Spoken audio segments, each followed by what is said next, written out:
Civil services final ఫలితాల్లో హైదరాబాద్ అశోక్ నగర్ లోని బాలలత ఆధ్వర్యంలో నిర్వహిస్తున్న సిఎస్బి ఐఏఎస్ అకాడమీ ర్యాంకుల పంట పండింది.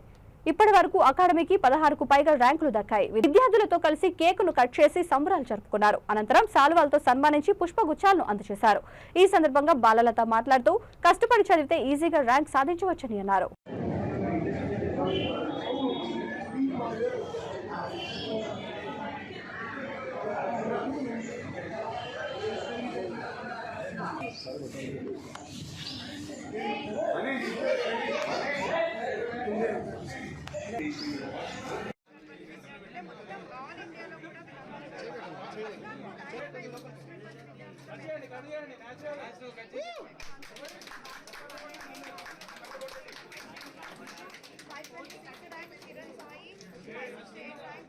భవిష్యత్తులో కూడా భవిష్యత్ తరానికి వచ్చే కనీసం 10 సంవత్సరాల పాటు సివిల్ సర్వీసెస్ లో తెలుగు యువత ఎవరైతే ఉన్నారో వాళ్ళందరి కోసం ఈ పోరాటం సాగుతూనే ఉంటుంది.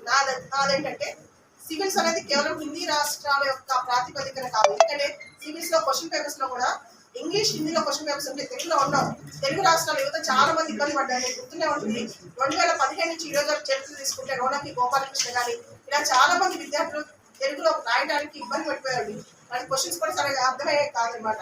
సో అదంతా పోయి మన విద్యార్థులు మన పిల్లలు, ఎందుకంటే మన రాష్ట్రాలు గ్రో అవ్వాలంటే మన తెలుగు అభ్యర్థులు ఎక్కువ మంది సివిల్ సర్వీసెస్ లోకి వెళ్ళాలి. అది నా కోరిక. సో ఇప్పుడు మీరు అందరూ వరుసగా అందరితో మాట్లాడండి, వాళ్ళ మనోభావాలు తీసుకోండి. టాప్ ర్యాంకర్స్ అందరూ ఉన్నారు, వాళ్ళందరూ మనోభావాలు తీసుకొని వాళ్ళ పేరెంట్స్ ప్రత్యేకంగా చెప్పాలి. రాజ్ కుమార్ చౌహాన్ వాళ్ళ ఫాదర్ టీచర్, తను ఒక ట్రైబల్ కమ్యూనిటీ నుంచి వచ్చారు. రాజ్ కుమార్ చౌహాన్ ఈ came from A tribal community.